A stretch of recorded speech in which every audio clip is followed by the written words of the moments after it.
l'INED qui nous l'apprend. L'INED, c'est l'Institut national d'études démographiques. Eh bien que la moitié de la population mondiale vit dans les villes, soit plus de 3 milliards de citadins. Pas facile alors de jardiner sans jardin. Eh bien Laurence Beauvillard, elle s'est rendue dans le Gers chez un spécialiste de la culture sans jardin et sans terre. Et vous allez voir que c'est possible de jardiner quand on n'a même pas un tout petit lopin. Reportage. Cultiver des fruits, des légumes, des plantes décoratives ou des arbres sans un gramme de terre, c'est possible. Ça s'appelle de la culture hydroponique, une technique devenue très à la mode chez les adeptes du bio et les particuliers. Un système de base hydroponique, c'est une réserve d'eau dans laquelle un petit mécanisme très simple à base d'une pompe à air remonte la solution nutritive et la distribue à travers cet anneau qui permet que la solution soit en permanence oxygénée. Le principe de base, c'est l'oxygénation. Chaque fois qu'on fait de la circulation, l'idée, ce n'est pas d'irriguer, c'est d'oxygéner. Une plante qui a ses racines dans une eau très oxygénée, pour elle, ça correspond à une terre très meuble et très riche si on lui met les engrais qu'il faut.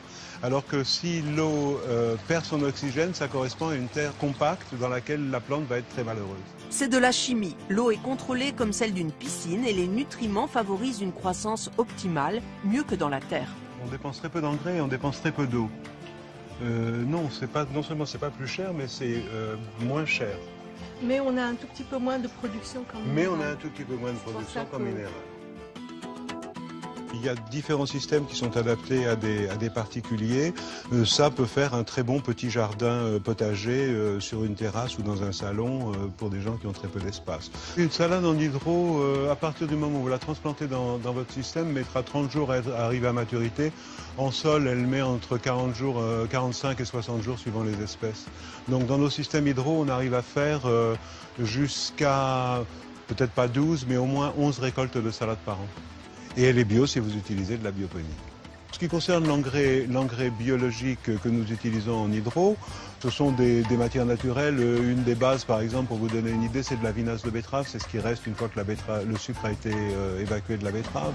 En ce qui concerne les solutions minérales, ce sont donc des sels minéraux, un petit peu aussi semblables à ceux qui se mettent en sol, avec la grosse différence que, d'abord, ils sont beaucoup plus purifiés parce qu'ils sont directement au niveau des racines.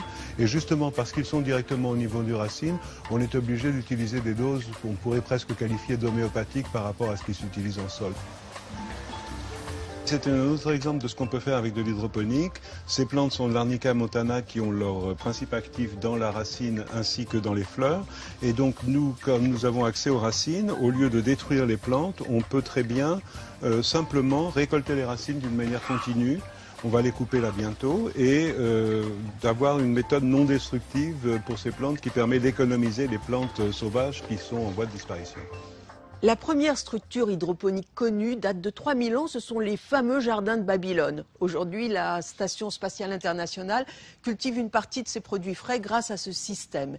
Et dans les appartements new-yorkais, il est très à la mode d'avoir sa window farm, sa ferme de fenêtres, qui permet de produire quelques salades et quelques herbes fraîches. Mais le projet le plus prometteur est celui des micro-fermes qui s'installent à proximité des grandes agglomérations.